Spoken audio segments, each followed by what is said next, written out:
Hello and welcome back. मैं हूं शिल्पी और मैं आप लोगों को पढ़ा रही हूँ हिस्ट्री एंड सिविक्स और हम यहाँ पर काम कर रहे हैं 100 मार्क्स के लिए। ठीक है, तो आज का हमारा चैप्टर स्टार्ट होने जा रहा है, next chapter that is rise of dictatorship. ठीक है, आपके चैप्टर्स के सीक्वेंस में मैं आपको पढ़ा रही हूँ, किस सीक्वेंस में मैं आपको यूनिट्स पढ़ा रही हूँ, ये सारी की सारी चीजें आपके हिस्ट्री प्लानर वाले वीडियोस में ऑलरेडी मैंने बता दिया है। Please go through that video, उसके अकॉर्डिंग उसी सीक्वेंस में आप सेल्फ स्टडी करिएगा सो दैट आप क्वेश्चन पेपर कम पढ़ के ज्यादा नंबर ला सकते हो। ठीक है, ट्रस्ट मी, आप उसे फॉलो करो, उससे आपका पेपर बहुत इजीली सॉल्व होगा और एक क्वेश्चन ज्यादा ही आप उसको उसमें देख करके आपको आता होगा। ठीक है, तो अभी देखिए आपका क्या था कि कंटेम्प्रेरी वर्ल्ड में आपका फर्स्ट चैप्टर हो चुका है, that is first world war. अब सेकंड है आपका राइज ऑफ डिक्टेटरशिप। जब फर्स्ट वर्ल्ड वॉर एंड हुई थी तो मैंने आपको बताया था कि राइज ऑफ डिक्टेटरशिप यहाँ से स्टार्ट हो जाता है। इसका इम्पैक्ट हमें दिखता है किसका? ट्रीटी का, ट्रीटी ऑफ वर्साई का। एंड आफ्टर दैट हमने क्या बोला था कि सेकेंड वर्ल्ड वॉर का जो रीजन है ना, वो भी ये खुद वर्ल्ड वॉर वन ही क्रिएट करके जाएगा। याद है, ये इम्पैक्ट था। हिस्ट्री हमेशा क्रोनोलॉजी में पढ़ना है, एज आई टोल्ड यू, सारे chapter one by one sequence में पढ़ना।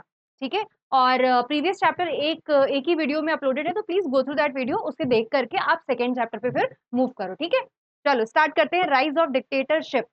अभी डिक्टेटरशिप क्या होता है, एक डिक्टेटरशिप होता क्या है, कौन लेकर के आया, क्यों लेकर के आया, ये सारा एक्सप्लेनेशन आज वाले वीडियो में। ठीक है, तो आप यहाँ पे फोटो देख लो पहले, तो ये है आपके मुसोलिनी और ये है आपके कौन? Adolf Hitler. डिक्टेटरशिप में जब भी नाम आएगा तो इन्हीं का आता है, हिटलर और मुसोलिनी का सबसे इंपॉर्टेंट नाम है। रट लो अभी से आप पूरी लाइफ के लिए कि आपको डिक्टेटरशिप मतलब मुसोलिनी और हिटलर। और ये आपके आएंगे इटली में और ये आपके आएंगे जर्मनी में।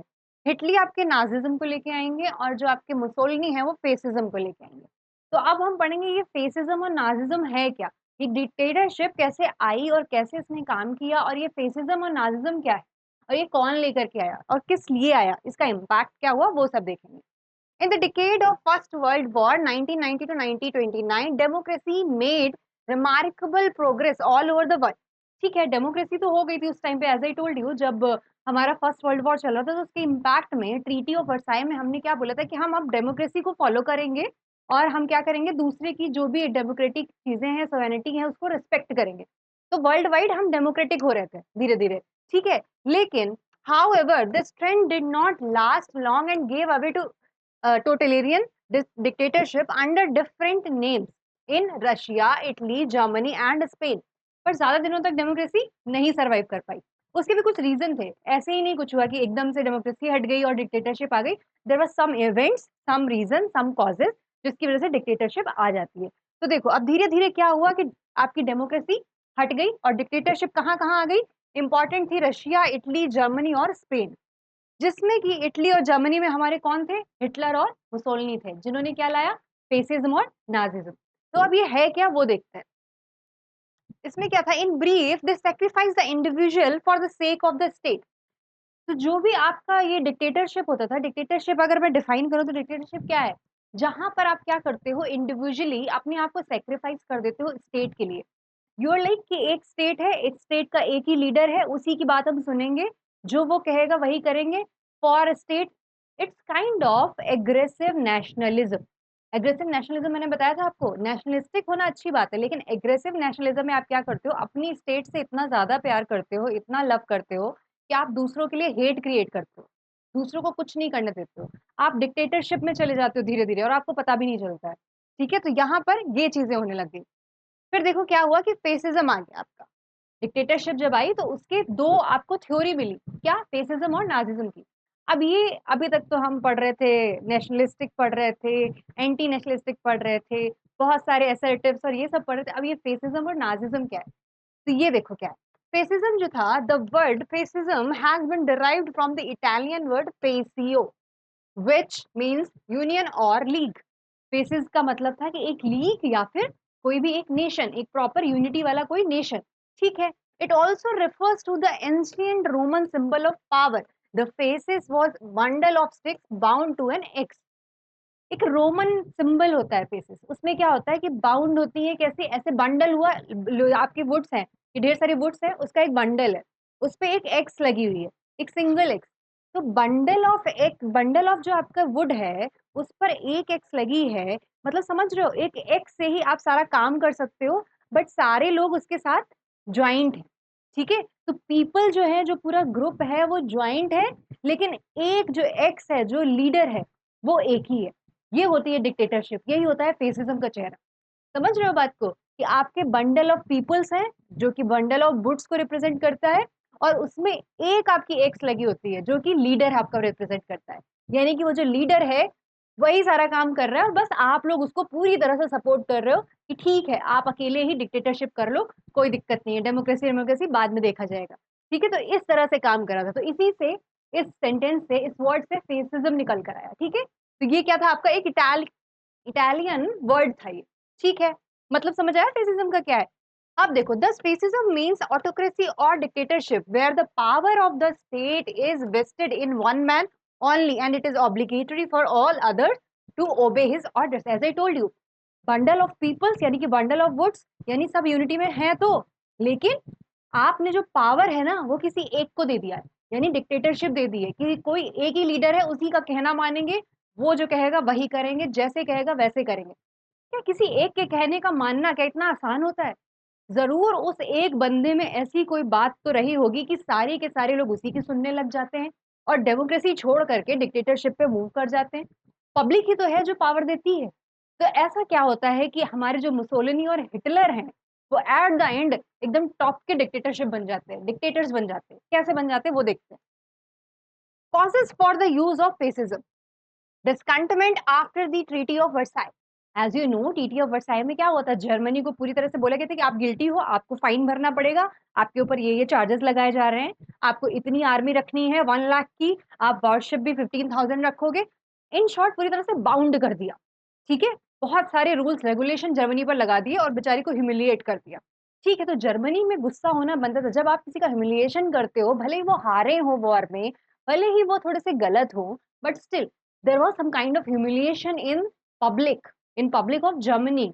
तो फिर क्या हुआ कि वहां पर जब हिटलर आएंगे, हिटलर बड़ी बड़ी बातें करेंगे, तो सबको बहुत अच्छा लगेगा, फाइनली उन सब में जान आ जाएगी, तो वहां पर तो हम नाजिज्म पढ़ेंगे, जर्मनी में नाजिज्म पढ़ेंगे। लेकिन इटली में देखो क्या हो रहा है, इटली में वर्साई से रिलेटेड क्या चीजें हुई थी।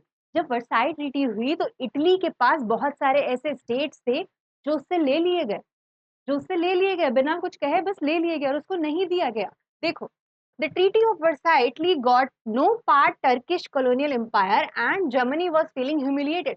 जर्मनी तो ह्यूमिलिएटेड हो गया था, वो हमें पता है, लेकिन टर्की के साथ क्या किया था कि जो उसके कुछ टर्किश एम्पायर थे वो भी उसे नहीं दिए। तो टर्की गुस्सा हो रहा था धीरे धीरे धीरे धीरे कि भाई मेरी जगह इतनी सारी छीन ली आपने वर्साई की ट्रीटी लगा करके। और ट्रीटी लगाई किसने थी?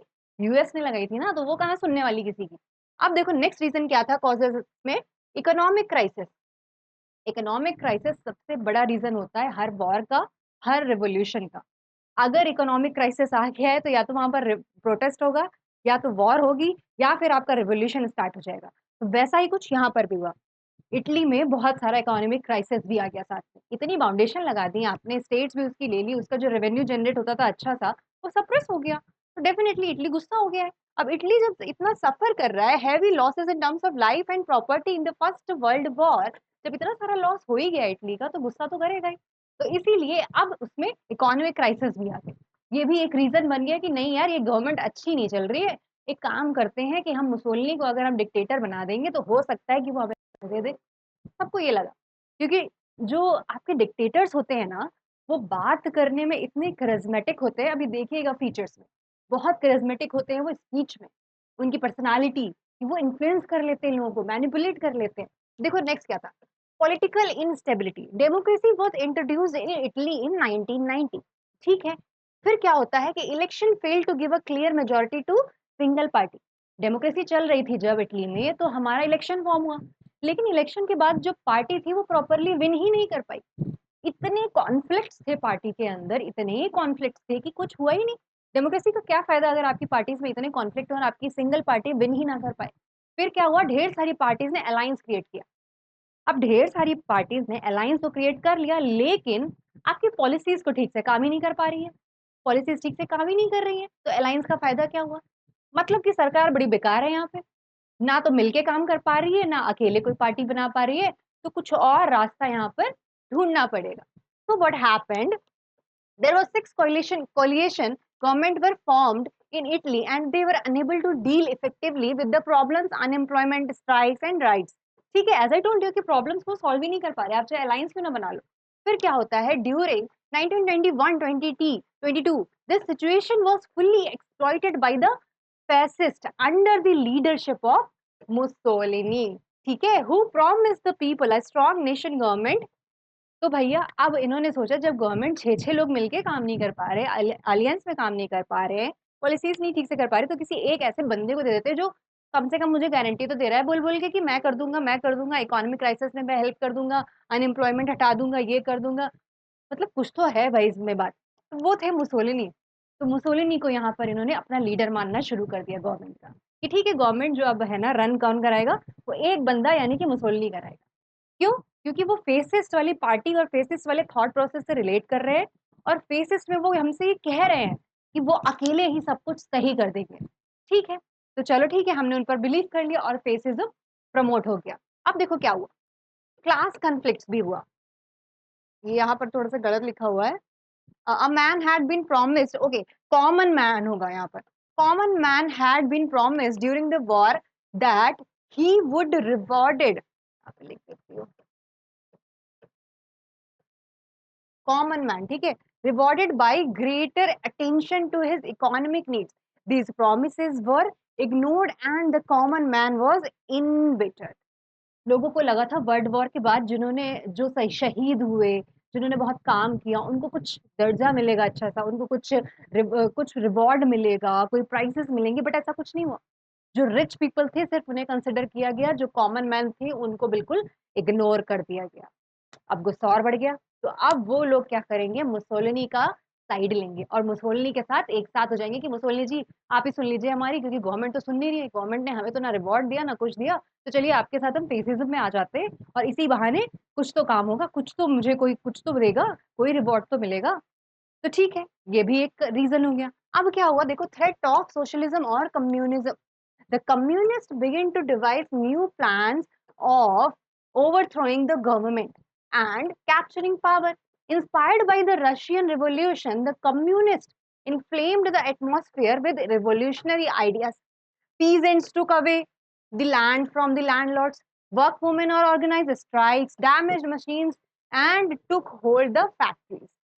अब हुआ ये कि ये जो सोशलिज्म और कम्युनिज्म चल रहे थे, सोशलिज्म और कम्युनिज्म वालों का क्या था कि जो इंडस्ट्री वाले लोग हैं, इन लोगों को थोड़ा सा सप्रेस करो, कैपिटलिस्टिक लोगों को पीछे हटाओ, ताकि हम लोग अपने जो कॉमन लोग हैं वो सामने आ सके। ठीक है, तो कम्युनिज्म बहुत तेजी से काम कर रहा था। सारे पीजेंट्स लोगों ने क्या किया कि अगेंस्ट चले गए लैंड वाले, लैंड होल्डर्स के।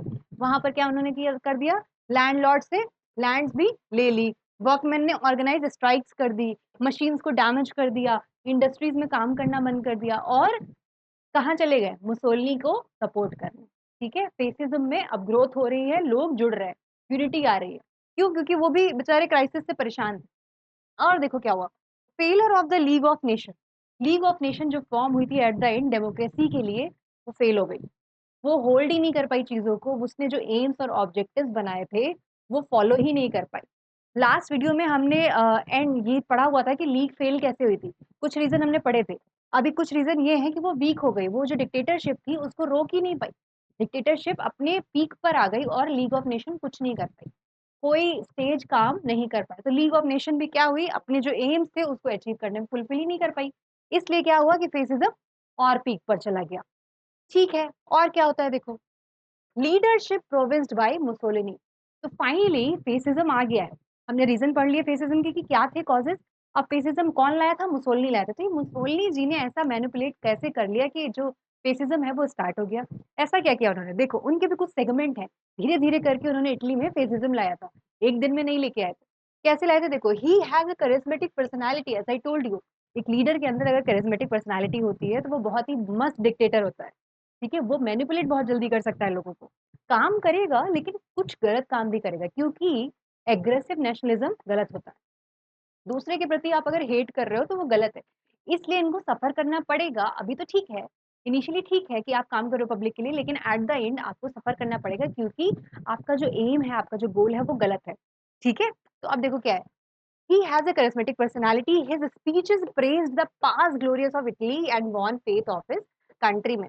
मतलब कि जो इनकी स्पीचेस थी, जो चीजें थी वो इतनी अच्छी होती थी कि इटली की जो हिस्ट्री थी, जो कल्चर था उसको ग्लोरीफाई कर रहे थे। लोग एकदम खुश कि मेरा इटली और सिर्फ मेरा ही इटली है, बाकी सब बेकार है। ठीक है। He was called Duke which means the leader, इनको ड्यूक बोलते थे, जिसका मतलब क्या होता है लीडर। तो अगर क्वेश्चन पूछा जाता है हु वॉज ड्यूक, तो आप बताओगे कौन, मुसोलिनी थे। ठीक है, ऑब्जेक्टिव्स के लिए इसको ध्यान रखना। ठीक है, तो इनको एक यहाँ पर टाइटल भी दे दिया गया। अदर देन दैट देखो क्या था, एम्स ऑफ फेसिज्म। फेसिज्म के कुछ एम्स भी होंगे। ठीक है, हमने कॉजेस तो पढ़ लिए फेसिज्म के, कौन लेकर के आया, मुसोलिनी लेकर के आए, और कैसे लेकर के आए वो भी हमने देख लिया। लेकिन अभी क्या है, कुछ हमारे एम है फेसिज्म के। फेसिज्म वाले कुछ तो चाहते होंगे ना, कुछ तो उनकी डिमांड होगी ना, तभी तो वो इतनी बड़ी अपना एक पार्टी टाइप की फॉर्म कर रहे हैं, फेसिस्ट पार्टी। एक लीडर मुसोलिनी बना दिया, उनके भी कुछ ऑब्जेक्टिव्स हैं। देखो ऑब्जेक्टिव्स क्या है। Fascism was the antithesis of democracy, मतलब कि डेमोक्रेसी के जो अगेंस्ट चले वही तो होगी फेसिस्ट, क्योंकि डेमोक्रेसी तो हटा करके ये डिक्टेटरशिप ला रहे थे। फेसिस्ट का मतलब क्या है, डिक्टेटरशिप। डेमोक्रेसी के एंटी हो गया। ठीक है, ये तो हमें पता है। Other than that, fascism supported one party and one leader. ये सपोर्ट करता था एक पार्टी और एक लीडर को। ठीक है, कि एक ही लीडर होगा, उसी की बात सुनेंगे और किसी की नहीं सुनेंगे। अब देखो क्या होता है, they favoured equal control over all sections of the society. इन्होंने क्या बोला कि जो सभी सोसाइटी में लोग हैं वो सब इक्वल हैं, कोई ऊपर नीचे नहीं है, कोई गरीब और अमीर नहीं। अदर देन दैट इन्होंने क्या बोला, they laid stress on nationalism and not on individual institution. इनका था कि ठीक है, इनका था कि आप नेशनलिस्ट पे काम करो, ये इंडिविजुअली काम करने से कुछ नहीं होगा। आप स्टेट के लिए सब कुछ करो, स्टेट के लिए अपनी लाइफ दो। ये इंडिविजुअल वाली चीजें मत समझो कि भाई मुझे राइट्स दे दो, मुझे फ्रीडम दे दो, ये सब छोड़ो। स्टेट के लिए सिर्फ काम करो और बाकी से हेट करो। तो ये फेसिस्ट का एम था। अदर देन क्या था देखो, they believe that the interest of the state must get precedence over individual interest. As I told you, उनको था कि इंडिविजुअल फ्रीडम से अच्छा है आप अपनी स्टेट के लिए लड़ो, स्टेट के लिए काम करो, और स्टेट का एक ही लीडर होगा, उसी की बात सुनो। ठीक है। उसके बाद क्या था फेसिस्ट का, fascist regarded quality more important than quantity and therefore opposed that form of democracy which equates the nation as majority. Democracy में बहुत सारे लोग इकट्ठा काम करते हैं, सभी पार्ट के लोग, सभी कास्ट के लोग, सभी जगह के लोग होते हैं। पर यहाँ पर फेसिज्म में क्या होता है कि इनको होता है कम लोग रहो मेरे बंडल में, कम लोग रहो लेकिन यूनिटी से रहो और उस काम पर काम करो जो मैं कह रहा हूँ, जो हमारा एम है, दूसरे के अगेंस्ट रहना और अपना चीजें अच्छी करना, अपने स्टेट को ग्लोरीफाई करना। तो फेसिज्म किस पर बिलीव करता है, ना कि क्वालिटी इंपॉर्टेंट देन क्वांटिटी पर बिलीव नहीं करता है, क्वालिटी पर बिलीव करता है कि कुछ लोग ही रहो लेकिन पूरी तरह से फुलफिल करो मेरे एजेंडा को। तो डिक्टेटर्स का क्या होता है, जो मैं कह रहा हूँ वो करो, नहीं करोगे तो खत्म। तो इस तरीके से काम कराया जाता है फेसिस। उसके बाद देखो, they favoured aggressive foreign policy and regarded war as instrument for furthering national interest. इन्होंने अपनी एक अलग ही पॉलिसी बनाई, किस चीज की, इंटरनेशनली आपके अलायंस की, इनकी अलग ही पॉलिसी चल रही है, अलग ही तरीके से नेशनल इंटरेस्ट इंटरेस्ट हो रहे हैं। क्यों, क्योंकि ये हेट करते हैं अदर नेशन से। फेसिज्म का सिंपल सा डिक्टेटरशिप का मतलब ये होता है कि हम रूल करें, हमारा नेशन ग्रो करे, बाकी कोई ग्रो नहीं करना चाहिए, बाकी सबसे हेट वाला यहाँ पर काम चलता है। डेमोक्रेटिक तरीके से कुछ नहीं यहाँ पर होता है, और वर्ल्ड वाइड पीस तो इनको चाहिए ही नहीं। ठीक है, बहुत ही अग्रेशन और वायलेंस है। ठीक है। उसके बाद क्या होता है कि देखो इटली में फेसिज्म ग्रो कैसे करता है, कुछ इवेंट्स होते हैं, कुछ सेगमेंट होते हैं, उसके थ्रू इटली में आपका जो फेसिज्म है वो धीरे धीरे धीरे धीरे प्रोसीड करता है। तो वो कैसे होता है देखो, Italy was reunited under Victor Emmanuel T between 1860 1870। Emmanuel two सबसे पहले आपके रूल कर रहे थे।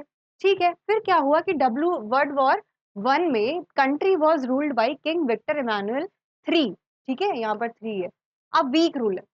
फिर क्या होता है, वर्ल्ड वॉर वन के बाद इमैनुअल थ्री जो है वो रूलर हो जाते हैं, बट वो थोड़े वीक रूलर थे। ठीक है, पहले इमैनुअल टू थे, फिर इमैनुअल थ्री हो गए, और वो थोड़े वीक रूलर थे। तो अब क्या हुआ कि जो मुसोलिनी है वो आते हैं। मुसोलिनी के बारे में हम पहले ही पढ़ चुके हैं कि वो बड़े ही करिस्मेटिक, उनकी स्पीचेस, उनके सारे फंडे बिल्कुल डिफरेंट थे। अब मुसोलिनी आ गए। मुसोलिनी ने क्या किया कि started as a socialist but became anti socialist. आए तो वो सोशलिस्ट की तरह थे, बट धीरे से उनको रियलाइज हुआ कि ये ऐसा है ना, कैपिटलिस्टिक अगर बन जाओगे, अगर इंडस्ट्रियलिस्ट वालों को अपने फेवर में कर लोगे, थोड़ा पैसा वैसा बनाओगे, तो चीजें ज्यादा सही चलेंगी। थोड़ा डिक्टेटरशिप में आओगे ना तो चीजें ज्यादा सही चलेंगी, सोशलिस्ट बन के कुछ नहीं होना है, कोई नहीं सुनेगा। ठीक है, तो उनको ये रियलाइज हुआ, तो धीरे धीरे वो एंटी सोशलिस्ट हो गए। He formed different groups called fascios who were used to do organize violence against socialist and communist। अब इन्होंने एक ऐसा ग्रुप बना दिया फेशियो नाम का, जो कम्युनिस्ट और सोशलिस्ट के अगेंस्ट चला जाए। मतलब अब यूनिटी नहीं आने देनी है, अब वन लीडर वाली पॉलिसी हम लाएँगे जो कि डिक्टेटरशिप चलाएगी। तो इन्होंने एक ग्रुप बनाया फेशियो और वो फेशियो ही जो फॉलो करता है जिस थ्योरी को वो होती है फेसिज़्म। तो मुसोलिनी ने फेशियो भी बनाया और फेसिज़्म थ्योरी भी बना दी पूरी तरह से। फिर क्या करते हैं ये देखो, दे वोर ब्लैक यूनिफ़ॉर्म पहनते थे और इनके ग्रुप को बोलते थे ब्लैक शर्ट, ठीक है? उसके बाद क्या था इनका बिलीव जो था वो violence and took over factories, municipalities and police station.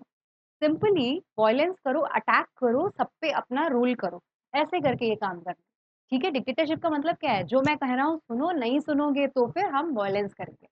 ये है डिक्टेटरशिप, ठीक है? जो कि गलत है, जो सही थोड़ी ना है। उसके बाद क्या होता है, अभी 5 मिनट्स है ना? ठीक है। They formed a fascist party and a conference of the fascist party was held in Naples in October 1922. अब नेपल्स में एक कॉन्फ्रेंस रखी गई किसकी? फेसिस्ट पार्टी की। कब? 1922 में।